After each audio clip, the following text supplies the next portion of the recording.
Hello everybody, I hope you all are doing good. I am Deepika from Learner Hub, एक ऐसा free learning platform जहां पर आप पढ़ सकते हैं physics, chemistry, maths, biology and SST absolutely for free only at learnerhub.com।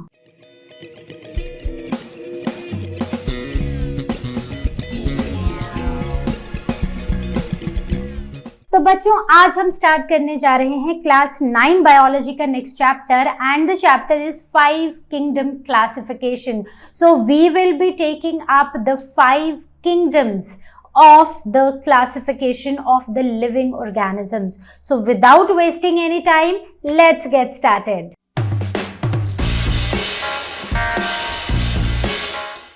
If we talk about the living organisms around us, so we have a lot of variety of living organisms. एक छोटी सी एंट है, एक मच्छर है, एक बहुत बड़ा सा ट्री है, एक बहुत बड़ा सा एलिफेंट है, ब्लू व्हेल है, छोटी छोटी फिशेस हैं, हम ह्यूमन बींग्स हैं, कुछ डॉग्स हैं, कुछ कैट्स हैं, बफलोज हैं, काउज हैं। एक ऐसा लिविंग ऑर्गेनिज्म है जिसको हम नेकेड आई से देख भी नहीं सकते, उसको देखने के लिए हमें कुछ इंस्ट्रूमेंट्स की ज़रूरत पड़ती है। तो ऐसे ही हमारे पास बहुत सारी वैरायटी है लिविंग ऑर्गेनिजम्स की। कुछ ऐसे लिविंग ऑर्गेनिजम्स हैं जो बहुत कोल्ड कंडीशंस में रह सकते हैं, जहाँ पर टेम्परेचर नेगेटिव में जाता है। कुछ ऐसे भी ऑर्गेनिजम्स हैं जो बहुत गर्म कंडीशंस में भी रह सकते हैं, कुछ को एक नॉर्मल टेम्परेचर चाहिए होता है। सो ऐसे अगर हम अपने आसपास देखें तो बहुत ही तरह के ऑर्गेनिजम्स हैं, लेकिन सबसे इंटरेस्टिंग है ये स्टडी करना उनके स्ट्रक्चर्स को, the complexity in their structure. तो ये जो लिविंग ऑर्गेनिजम्स हमारे आसपास हैं, इनको पढ़ना बहुत ज़रूरी है, इनके बारे में जानना भी ज़रूरी है। इसीलिए कभी भी हम एक एक लिविंग ऑर्गेनिज्म को अलग अलग नहीं पढ़ते। हमने क्या किया है कि इन लिविंग ऑर्गेनिजम्स को ग्रुप कर दिया है एक पर्टिकुलर सेक्शन में, ठीक है। तो अब अगर हमें किसी लिविंग ऑर्गेनिज्म के कैरेक्टरिस्टिक्स को जानना है, एक बेसिक कैरेक्टरिस्टिक हमें चाहिए, तो मान लो हमें मैमल्स का चाहिए, तो मैमल्स के हम बेसिक कैरेक्टरिस्टिक्स पढ़ेंगे और वो बेसिक कैरेक्टरिस्टिक्स जो हैं वो उन सभी लिविंग ऑर्गेनिजम्स में होंगे जो उस पर्टिकुलर ग्रुप में हमने डाले हैं। जैसे अगर हम मैमल्स की बात करते हैं, so they have mammary glands, the milk producing glands, तो ये सभी के सभी मैमल्स के लिए कॉमन है, ठीक है। So this is the diversity in living organisms. और इससे पहले कि हम लिविंग ऑर्गेनिजम्स की डाइवर्सिटी पढ़ें, बहुत इंपॉर्टेंट है एक हिरार्की, एक लेवल को स्टडी करना कि कैसे हमने इन ऑर्गेनिजम्स को ग्रुप करना शुरू किया, ठीक है। तो शुरू करें लेवल से। So these are the different levels of diversity. So we have 7 levels. So it starts with the lower most. So this is the lowest level, that is the species, and this is the highest level, that is kingdom, ठीक है। तो अगर हम दोनों को compare करें तो सबसे ज़्यादा लिविंग ऑर्गेनिजम्स हमें कहाँ पर देखने को मिलेंगे? अगर हम एक स्पीशीज़ की बात करते हैं तो इसमें सबसे कम नंबर, यहाँ पर लेस नंबर ऑफ ऑर्गेनिजम्स देखने को मिलेंगे, ठीक है। वहीं पर सबसे ज़्यादा, द मैक्सिमम नंबर जो है वो हमें किंगडम लेवल पे देखने को मिलता है, ठीक है। तो जब भी हम किसी लिविंग ऑर्गेनिज्म को स्टडी करते हैं तो हम उसको डालना शुरू करते हैं किंगडम में कि वो कैसा दिखता है, क्या उसके पास क्लोरोफिल है या उसके पास नहीं है, तो हम उसको एक किंगडम में डालेंगे। क्या उसके पास और कौन से कैरेक्टरिस्टिक्स हैं, क्या वो प्लांट से मिल रहा है या एनिमल से मिल रहा है, तो उसके बेसिस पर हम उनको इन 7 लेवल्स में हम उनको क्लासिफाई करेंगे। So the lower most level is the species, then genus, family, order, class, phylum and kingdom. तो कैसे याद रखोगे? देखो, ऐसे याद रखोगे ना तो हो सकता है कि कहीं पर कुछ गलत हो जाए, कहीं पर कोई गड़बड़ हो जाए, तो हम एक न्यूमोनिक का यूज़ करके हम इस पूरे हिरार्की को याद रखेंगे, लेवल्स को हम याद रखेंगे। कैसे? तो कैसे याद रखेंगे? So we will start with king, Phil, codes, order, for, good students, right. तो यहां पर किंग, सो किंग से आया किंगडम, फिल से आया phylum, C for code and C for class, then order से ऑर्डर है, then F for family, then G for genus and S for students. So King Phil codes order for good students, right? So this is how you are going to remember the levels of diversity. So we are starting from the topmost hierarchy, from the topmost level, that is the kingdom, ठीक है, और ऊपर से हम नीचे की तरफ आएंगे, राइट. सो आई होप आपको ये याद रहेगा. तो अब हम हर एक लेवल को थोड़ा सा डिटेल में डिस्कस करते हैं. Now coming on to the lower most level of hierarchy, that is the species. Species, अब अगर हम थ्रू आउट द वर्ल्ड कितनी भी कैट्स हों, तो अगर आपने देखा होगा ना, कैट्स अलग अलग कलर में होती है, कुछ ग्रेइश कलर में होती है, कुछ वाइट, कुछ ब्राउन, कुछ ब्लैक, और सब कुछ अलग अलग हाइट और साइजेस की होती हैं. लेकिन ये सारी की सारी स्पीशीज जो हैं, सारी की सारी कैट्स जो हैं, जिन्हें हम हाउस कैट्स बोलते हैं, ये सब एक ही स्पीशीज को बिलोंग करती हैं, और वो है फेलिस डोमेस्टिका. ठीक है, क्या बुलाते हैं? Felis domestica. तो ये सारी कैट्स है, चाहे वो इंडिया में हो या फिर वो साउथ अफ्रीका में है या फिर वो यूरोप में है, तो ये सारी की सारी जो कैट्स हैं, they belong to only one species and they can interbreed. तो मतलब जितने भी ऑर्गेनिज्म एक स्पीशीज के अंदर आते हैं, दे कैन इंटरब्रीड अमंग देमसेल्व्स. ठीक है, वैसे ही अगर हम ह्यूमन बींग्स की बात करें तो हम यहाँ पर हैं, कोई अफ्रीका में है, कोई ऑस्ट्रेलिया में है, कोई अमेरिका में है, तो we all are human beings. We might have different races, we might have different colours, we might have different heights, but still we all belong to one species and that is what? Homo sapiens. ठीक है, तो हम सब क्या हैं? We all are human beings and we all belong to one species, that is Homo sapiens. ठीक है, अब वैसे ही ना कई बार क्या होता है कि दो अलग अलग स्पीशीज के बीच में, अगर अब हम एक डोंकी की बात करें और एक हॉर्स की बात करें, तो ये दोनों ना अलग स्पीशीज हैं. लेकिन मान लो कि ये दोनों आपस में इंटरब्रीड करने की कोशिश करती हैं, तो शायद ये इंटरब्रीड कर जाएं. जैसे ये क्या है? This is male donkey. ठीक है, और and this is female horse. तो जब ये दोनों आपस में इंटरब्रीड करेंगी, तो जो इनका यंग वन प्रोड्यूस होगा वो ना तो हॉर्स होगा ना तो डोंकी होगा, सो that will be a mule and this particular organism will be sterile. ठीक है, सो इसका मतलब है कि ये जो ऑर्गेनिज्म है, अब ये फर्दर रिप्रोड्यूस नहीं कर पाएगा. तो सिर्फ एक ही स्पीशीज जब आपस में ब्रीड करती है, तो उसमें क्या होता है? जो यंग वंस प्रोड्यूस होते हैं, दे कैन इंटरब्रीड. ठीक है, they can breed, they can produce their offsprings. लेकिन जब दो डिफरेंट स्पीशीज आकर ब्रीड करती है, जब इंट्रा ब्रीडिंग हो जाती है, तो उस केस में the offsprings which are produced are the sterile once.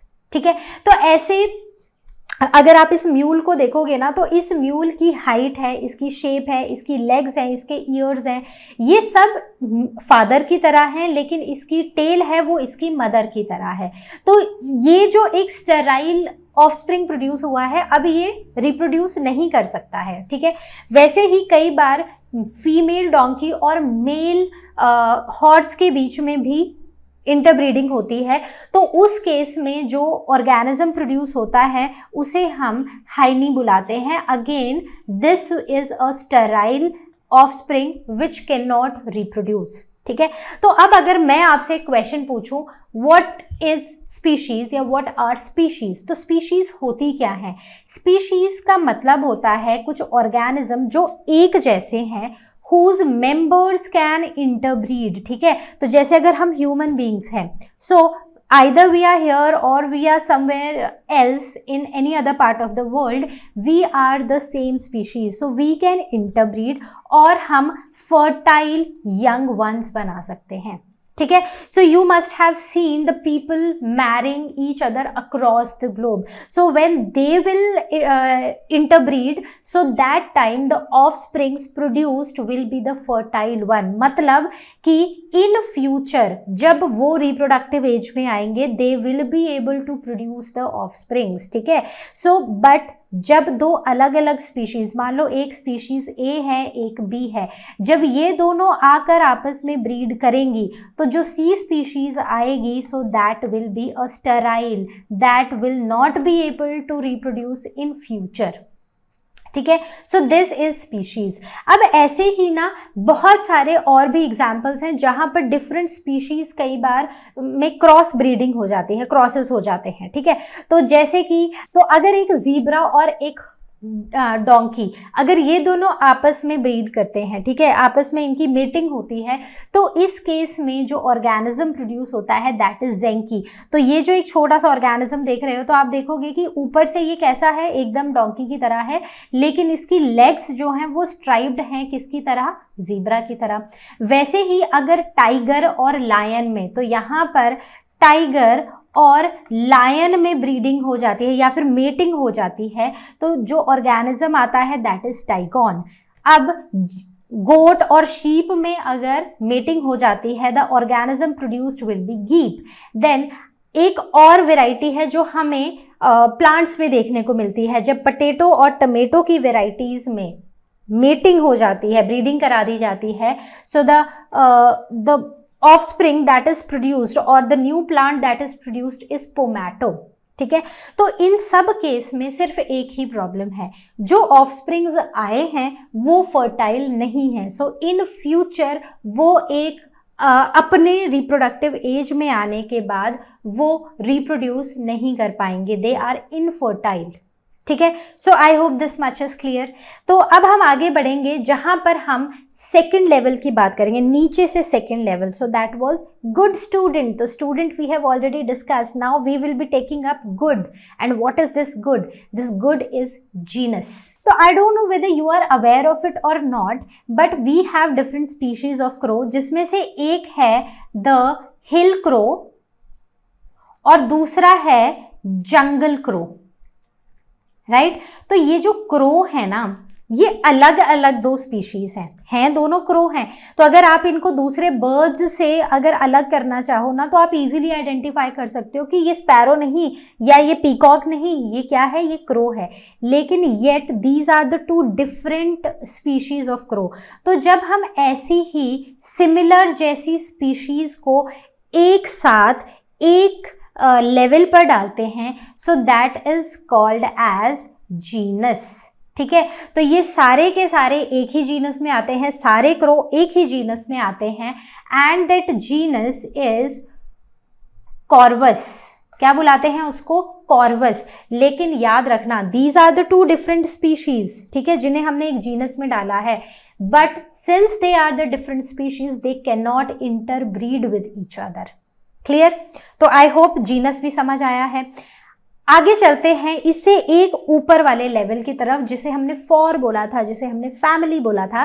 तो फैमिली में बहुत सारे जेनरा होते हैं जिनमें कुछ कॉमन कैरेक्टरिस्टिक्स होते हैं. इन सारे जेनरा को हम एक जगह डाल देते हैं. कैसे डालेंगे? देखो ध्यान से सोचो. एक टाइगर को, ठीक है, एक लायन को, एक टाइगर को और एक कैट को. तो अगर आप इनको देखो ना, इनमें ना कुछ इनके कैरेक्टरिस्टिक्स हैं जो काफ़ी कॉमन होते हैं. ठीक है. तो ये सारे के सारे एक ही जेनरा को बिलोंग करते हैं, and the genera over here is Panthera. ठीक है. तो panthers, they all are panthers. But ये बात सही है कि ये जो है ना, ये अलग अलग टाइप के पैंथर्स हैं. तो अगर मैं लायन की बात करूं तो ये पैंथेरा लियो है. अगर टाइगर की बात करूं तो ये टिग्रिस है. ठीक है. वैसे ही अगर हम कैट्स की बात करें तो कैट्स को, डोमेस्टिक कैट्स को हम फेलिस में डालते हैं. So these are the different genera, but still they have certain common characteristics. तो हमने इनको डाल दिया है एक ग्रुप में, and that is a family. और इस ग्रुप का नाम क्या है? इस कंप्लीट ग्रुप का नाम, इसे हम एक लार्ज कैट फैमिली बुलाते हैं, एंड दैट इज फेलिडी. क्या बुलाते हैं इस फैमिली को? सो दिस इज फैमिली फेलिडी। ठीक है, तो समझ आया कि ये सारी क्या है, all of them are cats, these are the large cats which have different characteristics, but still they have something in common, so that is why we have put them in a family. ठीक है, okay.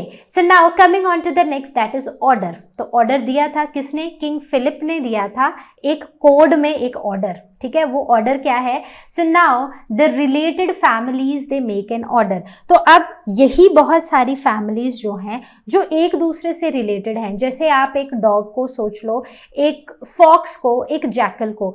तो अगर आप इनको देखोगे ना, imagine करो इनको, तो आपको एक डॉग, एक जैकल और एक फॉक्स, ये सब ऐसे डॉग जैसे ही लगते हैं, क्योंकि डॉग कॉमनली पता है तो हम बोलेंगे कि ये सब डॉग जैसे ही लगते हैं, but actually they are different families, right. लेकिन इनके काफ़ी सारे कॉमन कैरेक्टरिस्टिक्स हैं, तो इसीलिए इन सारे के सारी फैमिलीज को हमने एक जगह डाल दिया है, and that is the same order. तो अगर हम कैट फैमिली की बात करें सो दैट इज फेलिडी, वहीं पर अगर हम डॉग फैमिली की बात करें सो दैट इज कैनिडी।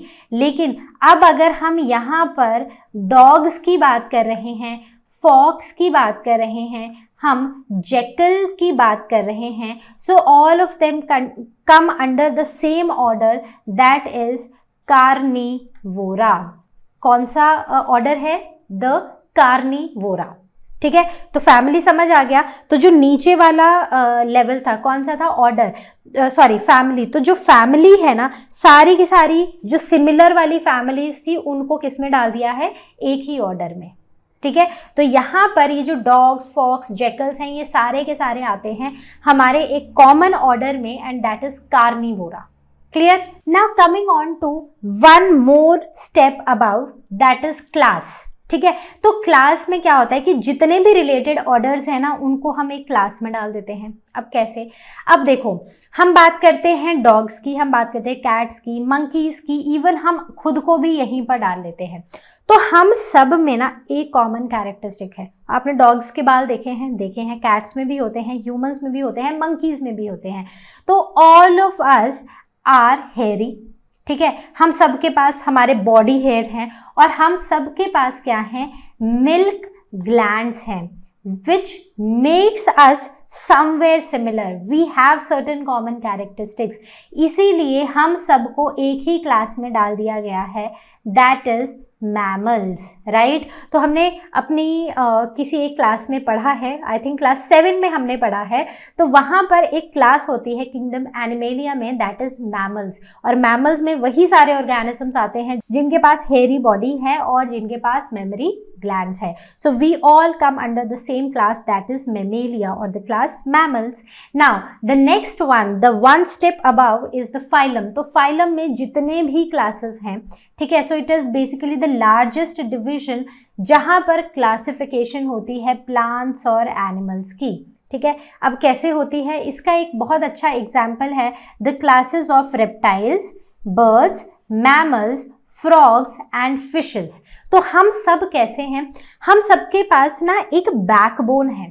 ठीक है, हम सबके पास एक वर्टिब्रल कॉलम है, एक अगर हम पीछे अपने फील करें ना तो एक हार्ड सा स्ट्रक्चर है जो हमारी थ्रू आउट आवर बैक है, so that is the backbone, that is the vertebral column. तो ये जिसमें ये वर्टिब्रल कॉलम है तो हम सबको डाल दिया गया है एक ही कैटेगरी में, दैट इज द कॉर्डेट्स। ठीक है, तो हम क्या हैं? We all are chordates. Clear? तो जितनी भी रिलेटेड क्लासेस हैं उन सब को डाल दिया गया है एक फाइलम में। तो जैसे कि यही, जैसे हमारे पास बैकबोन है, जैसे बर्ड्स के पास है, रेप्टाइल्स के पास है, so we all are chordate, so we all are put in a one phylum that is chordata, right. और जिनके पास नहीं है उनको हम क्या बुलाते हैं? Non chordates. Clear? So we have chordates and we have non-chordates phylum. So now coming on to the kingdom. So kingdom is the largest division. Kingdom क्या है? Largest division है of the living organisms. ठीक है, तो kingdom के बारे में काफी सारी इंफॉर्मेशन है हमें, जैसे कि फर्स्ट टाइम ये जो kingdom है, this system, there was a 2 kingdom system of classification which was given by Linus. So there was the initial 2 kingdom system. So there was two kingdom system given by Carolus Linnaeus, जिनका life span था 1707 से 1778 तक। तो initially यही दो kingdoms हुआ करते थे, और ये जो दोनों किंगडम्स थे ना, इसमें ये कैसे थे? So they were the plant kingdom and the animal kingdom. तो सारे के सारे प्लांट्स को प्लांट किंगडम में डाल दिया गया था, और सारे के सारे एनिमल्स को डाल दिया गया था एनिमल किंगडम में। लेकिन ये जो टू किंगडम सिस्टम क्लासिफिकेशन था ना, इसमें काफ़ी सारी और भी प्रॉब्लम्स थी, जैसे कि बहुत सारे ऐसे ऑर्गेनिजम्स थे जो ना प्लांट से मिलते थे ना एनिमल से मिलते थे, लेकिन उनको भी इन्हीं दोनों किंगडम्स में फिट कर दिया गया था। So this kingdom has a lot of drawbacks. So some of them are, जैसे कि बैक्टीरिया को डाला गया था प्लांट्स में, लेकिन बैक्टीरिया प्लांट्स हो ही नहीं सकते। पहली चीज क्यों नहीं हो सकते? So recall the prokaryotic and eukaryotic organisms. Prokaryotic कौन से थे? वो ऑर्गेनिजम्स जिनका जो न्यूक्लियस है वो वेल डिफाइंड नहीं है, जैसे कि बैक्टीरिया का। तो अगर हम बैक्टीरिया की बात करें ना, तो जितना भी डीएनए का कंटेंट है वो सारा का सारा साइटोप्लाज्म में ऐसे बिखरा हुआ पड़ा रहता है, ठीक है। तो कहीं पर भी इसके अराउंड एक वेल डिफाइंड न्यूक्लियर मेम्ब्रेन हमने तो नहीं देखी अभी तक। तो इसलिए these are not the eukaryotes. लेकिन जो हमारे प्लांट्स होते हैं दे आर यूकैरियोट्स, क्योंकि प्लांट सेल हमने स्टडी किया है, और प्लांट सेल में हमने देखा है कि सेल जो होता है ना, सेल के अंदर एक छोटा सा सर्कुलर स्फेरिकल शेप का एक ऑर्गेनेल होता है जिसे हम न्यूक्लियस बुलाते हैं, और इस न्यूक्लियस में डीएनए का कंटेंट होता है, ठीक है, न्यूक्लियर मटेरियल होता है, राइट। लेकिन बैक्टीरिया में ऐसा नहीं था, तो इसलिए ये प्लांट्स तो हो ही नहीं सकते।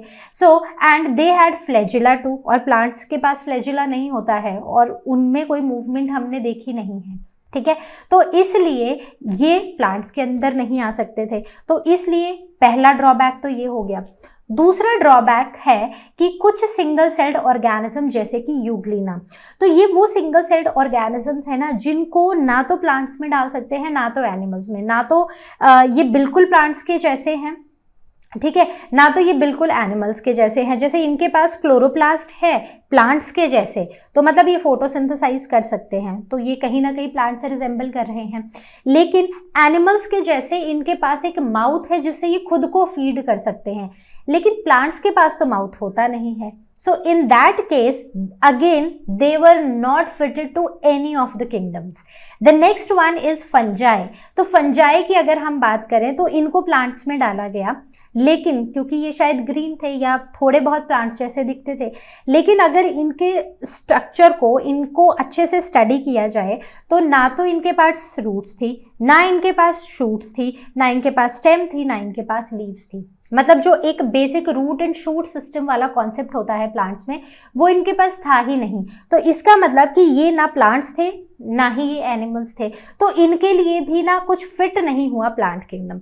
तो इसलिए बाद में आर.एच. विटेकर एक साइंटिस्ट आए जिन्होंने इसी किंगडम सिस्टम क्लासिफिकेशन को क्या कर दिया, थोड़ा ब्रॉड कर दिया और उसको बना दिया 5 किंगडम सिस्टम क्लासिफिकेशन। तो कुछ ऐसे ऑर्गेनिजम्स जो कि प्रोकैरियोटिक थे, जैसे कि बैक्टीरिया जो कहीं पर भी फिट नहीं हो रहे थे, तो उनको डाल दिया मोनेरा किंगडम में।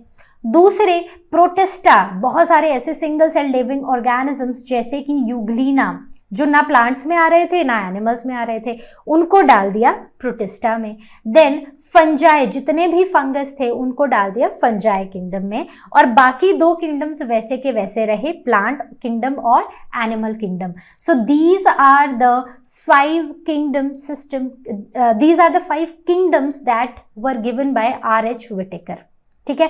तो अब हम क्या करेंगे, हम हर एक किंगडम को अच्छे से समझने की कोशिश करेंगे। So we will start with the lower most, the basic organism वाला एक kingdom, that is Monera. Now let us start with the first kingdom and that is kingdom Monera.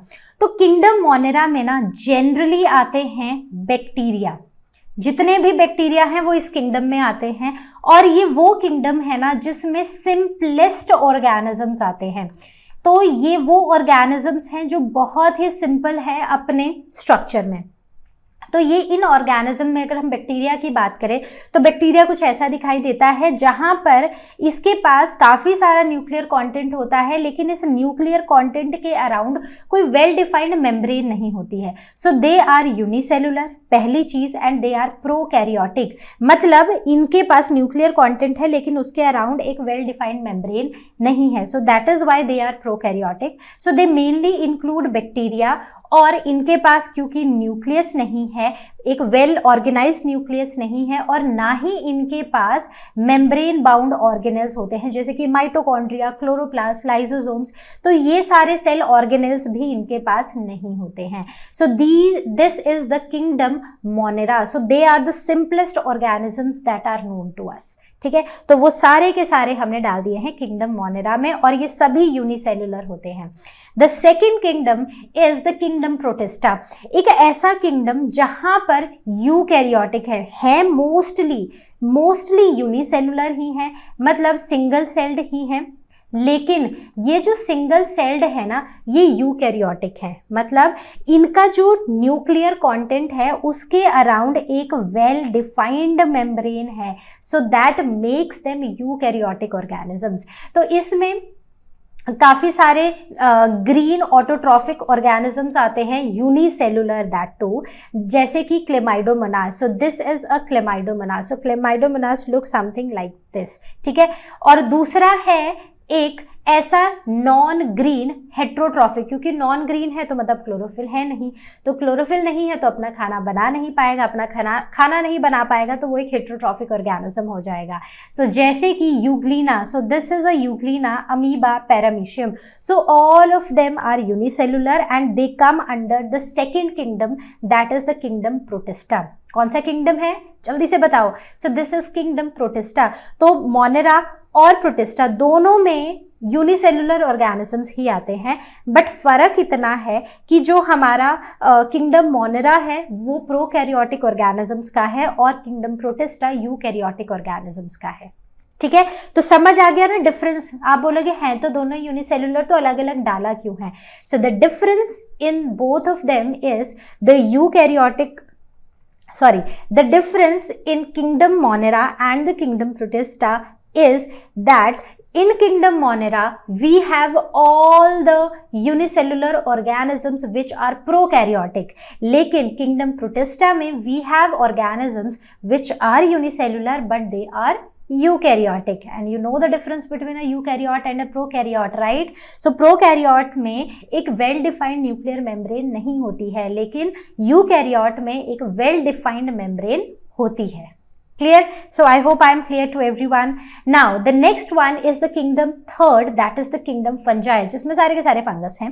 तो ये वो ऑर्गेनिजम्स हैं जो मल्टी सेलुलर हैं। तो multi cellular organisms अब शुरू हुए हैं, और ये क्या है, यूकैरियोटिक है। तो हमारे पास सिर्फ एक ऐसा किंगडम है जिसमें प्रोकैरियोटिक ऑर्गेनिजम्स हैं। कौन से हैं?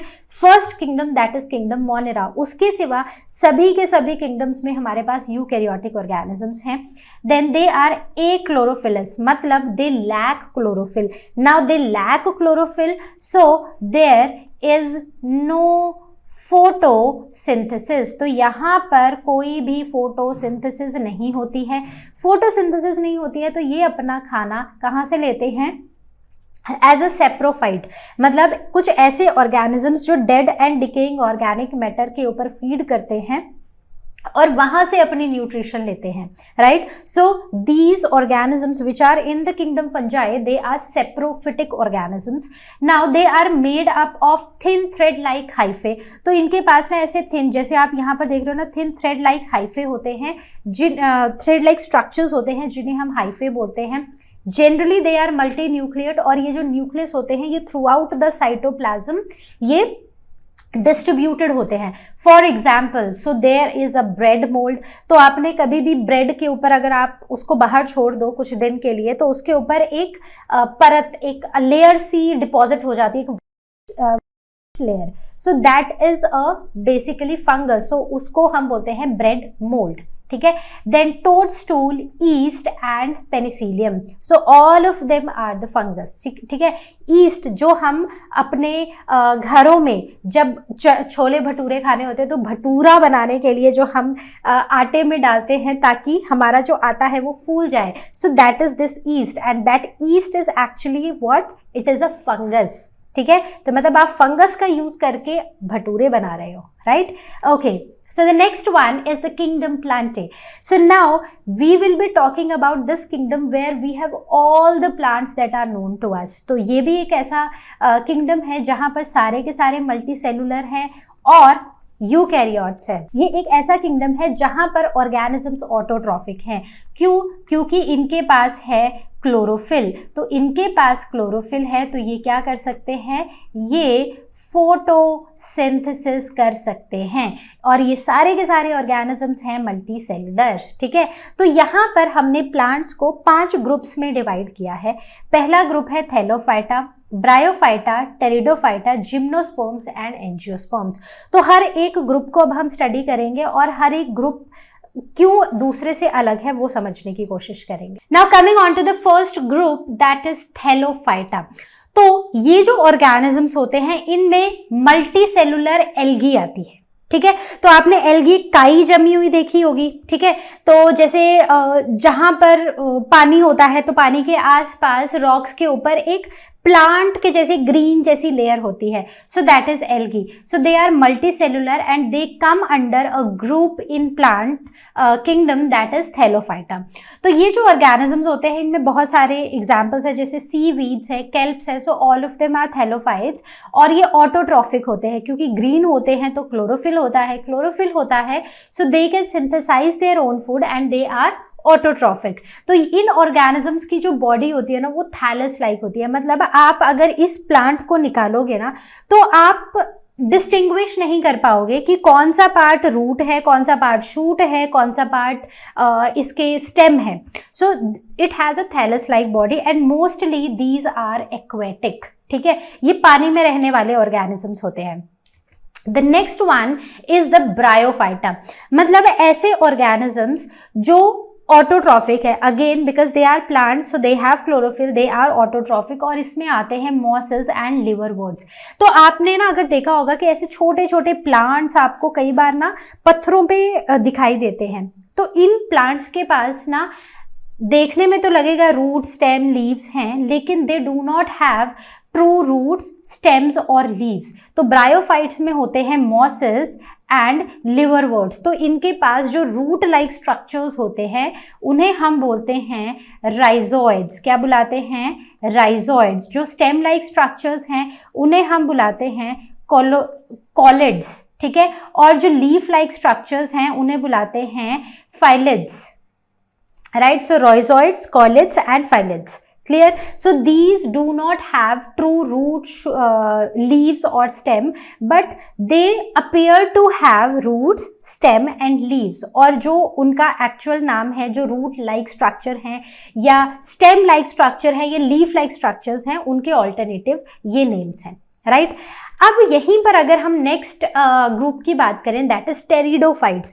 कुछ ऐसे ऑर्गेनिजम्स जिनमें ऐसे कुछ प्लांट्स होते हैं। तो आपने देखा होगा कुछ प्लांट्स होते हैं जो ऐसे कोनिकल शेप की जिनकी लीव्स होती हैं, ये यूजुअली ऑर्नामेंटल होते हैं, इनमें फ्लावर्स नहीं आते हैं। So these are the ferns. तो इनमें ना आपको ईजिली आप रूट्स भी देख सकते हो, आप स्टेम भी देख सकते हो और लीव्स भी देख सकते हो। मतलब थैलोफाइटा, ब्रायोफाइटा के बाद जो थर्ड ग्रुप आता है टेरिडोफाइट्स, वहां पर आपको ईजिली डिस्टिंग्विशेबल रूट, स्टेम और लीव्स देखने को मिलती हैं। तो यहाँ पर जो लीव्स है ना वो बनी होती हैं, they are made of leaflets. तो बहुत छोटे छोटे लीव्स जो हैं वो मिलकर एक बड़ी सी लीफ बनाते हैं और उनके पास कुछ स्पोर्स होते हैं उनके नीचे वाली तरफ को। तो अगर आप इस लीफ को उल्टा करोगे ना, ठीक है, तो इसके ऊपर ना ऐसे कुछ स्ट्रक्चर्स होते हैं जिनके अंदर स्पोर्स होते हैं, और यही स्पोर्स जो होते हैं ये जब बर्स्ट ओपन होते हैं, ये छोटे छोटे कैप्सूल्स, तो इनसे जब स्पोर्स निकलते हैं तो ये स्पोर्स जब सूटेबल जगह पर लैंड करते हैं, सूटेबल कंडीशंस जब आती हैं, तो उस टाइम पर ये रिप्रोड्यूस करते हैं, ये नए प्लांट्स बनाते हैं। तो इनके पास फ्लावर्स तो नहीं है as a reproductive structures, but they have spores with them. ठीक है, so I hope this is clear. ये जो सुंदर सुंदर से बड़े बड़े से पत्ते हैं जो छोटे छोटे पत्तों से मिलकर बने हैं, so what are they are the pteridophytes, they are the ferns. ठीक है, उसके बाद आते हैं next, that is the fourth group, that is gymnosperms. तो जिम्नोस्पर्म्स में कुछ एग्जांपल्स हैं जैसे काइकस, पाइन्स और फर। ठीक है, तो ये वो सारे के सारे प्लांट्स हैं जिनके पास अब सीड्स हैं। अभी तक सीड्स नहीं थे लेकिन अब सीड्स हैं, और ये सीड्स नेकेड सीड्स हैं। ठीक है, अगेन इनके पास भी फ्लावर्स नहीं हैं, they are the non flowering plants, but they have seeds and though seeds are the naked seeds. So gymnosperms bear seed like structures called cones. तो आपने बहुत सारे, अगर आप पहाड़ों में कभी आपने विजिट किया है तो आपने ऐसे ना कोन्स देखे होंगे। इन कोन्स में ही कुछ सीड्स होते हैं विच so these cones actually represents the gymnosperms। ठीक है, तो इनके पास मेल और फीमेल दोनों तरह के कोन्स होते हैं। तो मेल कोन्स में पॉलेंस होते हैं और फीमेल कोन्स में ओव्यूल्स होते हैं। ठीक है, तो अब इसमें श्रब्स भी आते हैं और बड़े बड़े ट्रीज भी होते हैं इन जिम्नोस्पर्म्स। अब हम आते हैं the two types of gymnosperms. So this one is the cycads and these one are the conifers. तो ये बड़े बड़े जो ट्रीज है ना, दीज आर द कॉनिफर्स, और ये वाले जिसमें आपको ये अलग अलग तरह के कोन्स देखने को मिल रहे हैं ना, so these are the cycads. ठीक है, so I hope this is clear. The next one, the last group in the plant kingdom is the angiosperms। ये होते हैं flowering plants। ठीक है, तो ये highly developed plants होते हैं which are differentiated into root, stem, leaves, flowers and fruits। तो इनके पास root भी है, stem भी है, leaves भी है, flowers भी हैं, fruits भी हैं। तो मतलब एक proper root system है और एक proper shoot system है। shoot में इनके पास सब कुछ है, fruits भी हैं, flowers भी हैं, buds भी हैं, सब कुछ है। ठीक है, सो इनके पास अब सीड्स हैं, लेकिन ये सीड्स जो हैं ये एनक्लोज्ड हैं एक फ्रूट के अंदर। जैसे हम मैंगो की बात करते हैं तो मैंगो के अंदर एक सीड होता है ना फ्रूट के अंदर, so they are the angiosperms. So they are divided into two, the one is monocot and the another one is dicot. तो हमें ऑलरेडी पता है कि मोनोकॉट्स और डाइकॉट्स क्या होते हैं। ठीक है, तो जिनके पास एक कॉटिलिडन होता है दे आर द मोनोकॉट्स, और जिनके पास दो होते हैं so they are the dicots. तो मोनोकॉट्स में जो सिर्फ एक ही कॉटिलिडन होता है, और it is very important for you to recall over here that all the monocots they have parallel venation. तो अगर आप एक मेज का प्लांट देखोगे, मेज क्या है, एक दाना निकालो, सो that is a monocot seed. इस मेज के अगर आप लीफ को देखोगे, प्लांट के लीफ को देखोगे, उसमें पैरेलल विनेशन होती है। और अगर अब आप इसको उखाड़ने की कोशिश करोगे from the soil, you will see the roots are like this. आप इसमें कहीं पर भी मेन रूट और सेकेंडरी रूट्स आप डिफ्रेंशिएट नहीं कर पाओगे, वो एक क्लस्टर ऑफ रूट्स होता है। So that is a fibrous root. So wherever there is a parallel venation, there will be a fibrous root. ठीक है, for example in rice, maize and grass. The second one is dicot.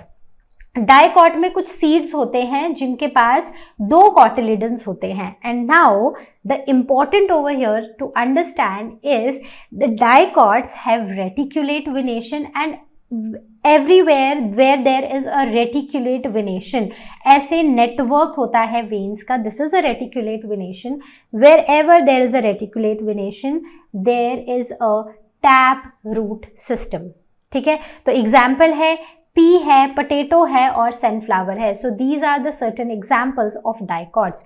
So monocots have parallel venation and wherever there is a parallel venation there is a fibrous root। ठीक है, वैसे ही dicots have a reticulate venation and where there is a reticulate venation there are what kind of roots, tap roots, मतलब main root और main root से निकलती हुई secondary roots और सेकेंडरी रूट से निकलते हुए रूट हेयर।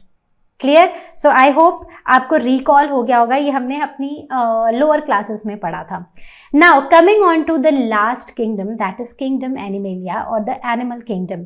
तो यहाँ पर सारे ही मल्टी सेलुलर हैं, सबके पास एक से ज़्यादा सेल हैं, सब यूकैरियोट्स हैं और हेट्रोट्रॉफिक हैं, मतलब डिफरेंटली अपनी न्यूट्रिशन ऑब्टेन करते हैं, अपना खाना खुद नहीं बनाते हैं.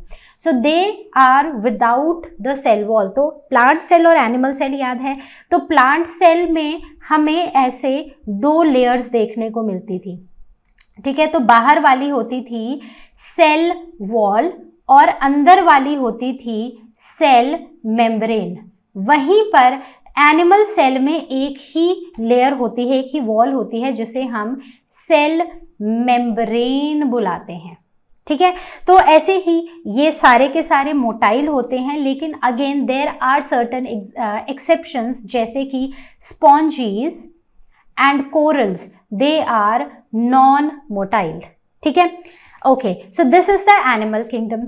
नाउ बहुत छोटी क्लासेस से हम पढ़ते आए हैं एक general difference between plants and animals, तो उसी को आज हम थोड़ा सा रिवाइज करेंगे. तो प्लांट्स की हम बात करें तो प्लांट्स के पास एक ग्रीन कलर का पिगमेंट होता है जिसे हम बुलाते हैं क्लोरोफिल, लेकिन ये पिगमेंट एनिमल्स में एब्सेंट होता है.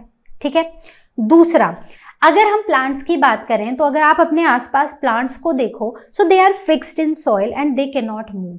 ठीक है, मूव नहीं कर सकते हैं.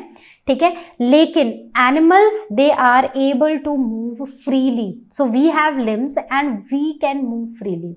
The third one is plants, since they have chlorophyll, they can capture sunlight, and by taking carbon dioxide from air and water from the roots through the soil through the roots, so they can photosynthesize. But animals, they cannot photosynthesize. ठीक है, so they are अगर हम plants की बात करें, so plants are autotrophic, whereas animals are heterotrophic. Right? Now, the plants have some special digestive organs, whereas animals, plants, they do not have any digestive organ. ठीक है, लेकिन animals में हमने पढ़ा है, हमने ह्यूमंस के डाइजेशन की बात पढ़ी है ना, हमने प्रीवियस क्लासेस में पढ़ा है कि हमारा एक प्रॉपर एलिमेंट्री कैनाल है और खाना एक जगह से दूसरी जगह पर जाता है और वो डाइजेस्ट होता रहता है और फाइनली एब्जॉर्ब होता है. So we have special digestive organs. In case of plants, the plant cells have cell wall which is made of cellulose और इसके अंदर एक सेल मेम्ब्रेन होती है. लेकिन अगर हम एनिमल सेल की बात करें तो हमारे पास सेल वॉल नहीं होती है, we just have a cell membrane. The next one is the large vacuole. तो अगर जब भी हम एक प्लांट सेल बनाते हैं ना, तो प्लांट सेल के अंदर हम एक स्ट्रक्चर बनाते हैं, काफी बड़ा सा structure, and this structure is not nucleus. कौन सा स्ट्रक्चर है ये? This is a vacuole, a large vacuole, जिसमें काफी सारी चीजें जो हैं वो प्रेजेंट होती हैं. The SAP is present inside this vacuole. लेकिन जब भी हम एनिमल सेल बनाते हैं ना, तो हम इसमें बड़ी चीजें बनाते हैं. हम इसमें क्या क्या बनाएंगे? Mitochondria, lysosomes, then Golgi apparatus, endoplasmic reticulum. लेकिन अगर हम वैक्यूल बना भी रहे हैं तो वो बहुत छोटा सा बनाएंगे या फिर बनाएंगे ही नहीं. So in case of animal cell, the vacuole is either absent और if it is present, it is temporary and it is very small. ठीक है, so I hope this is clear. The next one is the level of organisation. तो अगर हम plants की बात करें ना, so they have low level of organisation with 2 organ systems. लेकिन अगर हम अपनी बात करें, एनिमल्स की बात करें, सो हमारी जो लेवल ऑफ ऑर्गेनाइजेशन है ना, दैट इज़ वेरी हाई. तो हमारे पास क्या है? हम एक सेल से शुरू होते हैं, फिर टिश्यूज़ बनते हैं, फिर टिश्यूज़ से ऑर्गन बनते हैं. लेकिन यहाँ पर क्या है? यहाँ पर सेल्स हैं और सेल्स बना रहे हैं टिश्यूज़. ठीक है, और इन्हीं टिश्यू से सारा का सारा काम हो रहा है. लेकिन अगर हम एनिमल्स की बात करें, so there are cells, tissues, organs, organ systems and which make up an organism. So we have higher level of organisation with a definite organ systems. तो डाइजेशन के लिए एक अलग ऑर्गन सिस्टम है, रेस्पिरेशन के लिए एक अलग है, सर्कुलेशन के लिए एक अलग है. ठीक है, the next one is the plants के केस में द ग्रोथ इज इनडिटर्मिनेट, मतलब प्लांट्स जो है ना वो through out their life they can grow, but in case of animals ये जो ग्रोथ है ना ये एक लेवल तक होती है और उसके बाद ग्रोथ जो है वो स्टॉप हो जाती है। In case of plants the growth is localised and in case of animals the growth is uniform. ठीक है, तो प्लांट्स के केस में क्या होता है कि एक प्लांट का पार्ट ऐसे ग्रो कर रहा है, लेकिन जब एनिमल्स में ग्रोथ होती है तो पूरी की पूरी बॉडी में एक यूनिफॉर्म ग्रोथ देखने को मिलती है। ऐसा नहीं है कि एक बाजू बढ़ रही है और दूसरी जो है वो उतनी रह जाए। So when one arm is growing the second will also grow. ठीक है, the next is the plants they respond very slowly to external stimuli. तो अगर कुछ भी आसपास प्लांट के सराउंडिंग में हो रहा है तो वो धीरे धीरे धीरे उसके लिए रिस्पॉन्ड करते हैं, लेकिन अगर हमें पता चल गया कि आगे टाइगर आ गया तो हम ऑटोमेटिकली भाग जाएंगे। ठीक है, so we respond very quickly. The next one is in case of plants they spread the spreading of the type of body for the large surface area. तो प्लांट्स को आपने देखा है, प्लांट्स होते हैं वो स्प्रेड करते जाते हैं अपनी बॉडी को। क्यों? क्योंकि वो एक ही जगह पर खड़े हैं और अब उनको वहीं रहकर अपनी बॉडी की रिक्वायरमेंट्स को पूरा करना है।